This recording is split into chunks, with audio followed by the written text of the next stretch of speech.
اعوذ باللہ من الشیطان الرجیم، بسم اللہ الرحمن الرحیم۔ ناظرین و حاضرین،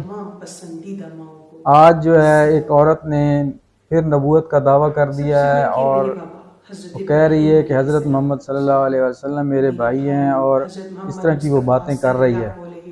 تو تمام مسلمانوں کا یہ عقیدہ ہے، ایمان ہے کہ حضرت محمد صلی اللہ علیہ وسلم ہمارے آخری نبی ہیں، ان کے بعد نبوت ختم ہو چکی ہے، آخری نبوت انہی پہ ختم ہوئی ہے۔ تو بار بار اس طرح کے جو ہے فتنے جو ہے کھڑے ہو رہے ہیں، تو یہ ہمارے علماء کو چاہیے کہ اس طرح کی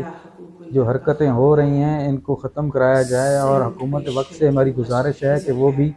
اس پر ایکشن لیں تاکہ آئندہ کوئی اس طرح کی حرکت نہ کرے، اور نبی پاک صلی اللہ علیہ وسلم کی شان میں یہ ایک گستاخانہ بیان دیا ہے اس عورت نے، تو اس پر حکومت کو رد عمل کے طور پر اس کو کڑی سزا دینی چاہیے۔ تو میرا پیغام تمام مسلمانوں کو یکجا کرنا ہے اور ان کو بتانا ہے کہ اس طرح کے فتنوں کو روکنے کے لیے ہمیں خود کوشش کرنی چاہیے، اور تاکہ وہ آئندہ اس طرح کی حرکت نہ کریں۔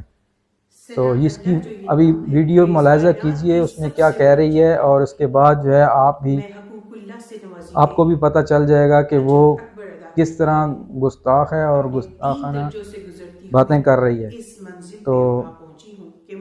اللہ پاک سے میری دعا ہے کہ اللہ تعالی ہمیں ان فتنوں سے بچائے، آمین آمین۔